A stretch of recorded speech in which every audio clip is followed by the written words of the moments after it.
Welcome back to the studio. Due to the coronavirus, there is no live studio audience here in the tunnel. I hope you guys are doing well, or as well as can be expected, and are following the guidelines to try and keep both you and everyone else safe.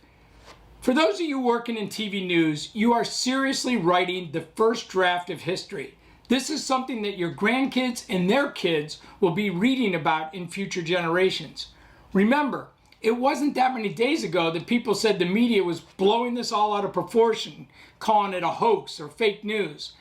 Funny, you're not really hearing people say that much anymore. Our lives have changed. My life has changed. Anyone knows me knows that when it came to meals, I ate out basically 100% of the time. About 10 days ago, I made the choice to stop eating out completely. For the first time ever, I'm cooking and eating my meals here at home. I'll probably lose some weight. I do wish that I got my hair cut a couple of weeks ago. Now I'm in desperate need of it getting cut, and I don't want to risk doing that, so I'm just going to let it grow. I live here in the Jacksonville area, and this is a highly conservative area. The people here tune their TVs to Fox News and they rip the knob off. Many at Fox News let the people here and people across the country down. There are many people in this area that still think the coronavirus is a hoax and nothing worse than a cold. This is what happens when a media organization aligns themselves so much with one side or with the president. Speaking of President Donald Trump, he downplayed this virus all the way until it came knocking at his door. Because of all we've done, the risk to the American people remains very low. It wasn't that long ago that Trump was saying that the virus was not a threat here in the United States.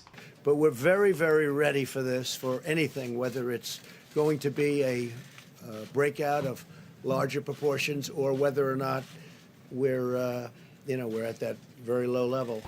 Remember when he talked about how there were only a few cases and that number was going down and the infected people were all getting better? Of the 15 people, the original 15 as I call them, 8 of them have returned to their homes, to stay in their homes until fully recovered. 1 is in the hospital, and 5 have fully recovered, and 1 is, we think, in pretty good shape. He does like to brag how he stopped flights coming in from China very early on, even though many people said that wasn't the right thing to do. I don't really remember anybody saying that. But I did hear his administration say that they stopped the virus damn near airtight. We have contained this, I won't say airtight, but pretty close to airtight. This is their new hoax. We have lost nobody to coronavirus in the United States.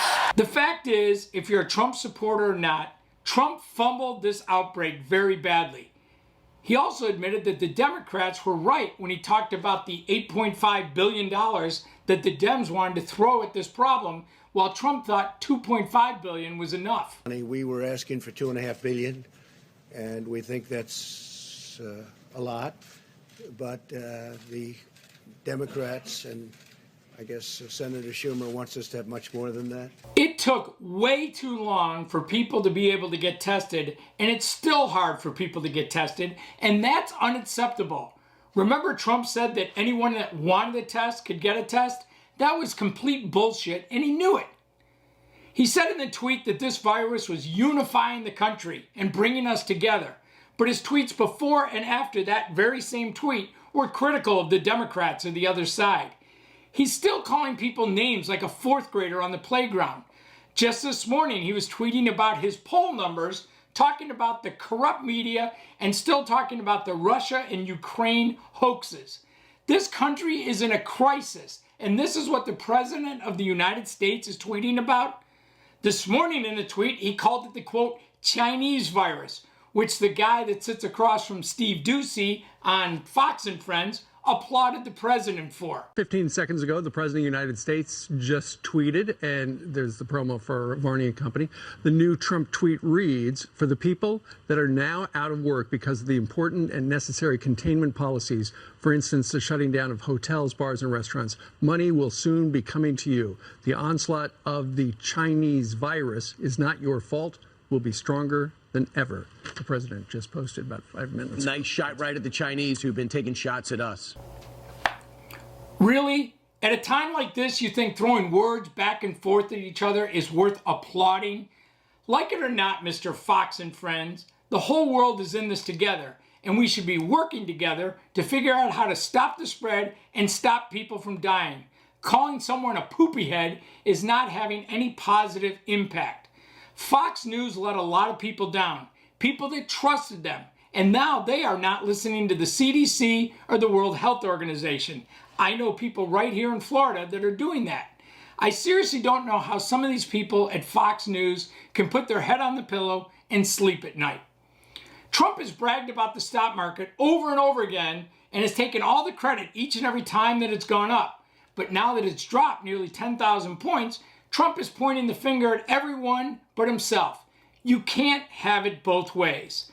I really wish all of you well, keep telling the story, and most of all, stay as safe as you can and do everything you can to stop the spread.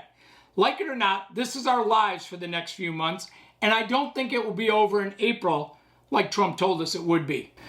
So, stay safe, wash your hands, keep spreading the word about stopping the spread, and I will see you guys on the next one. Later.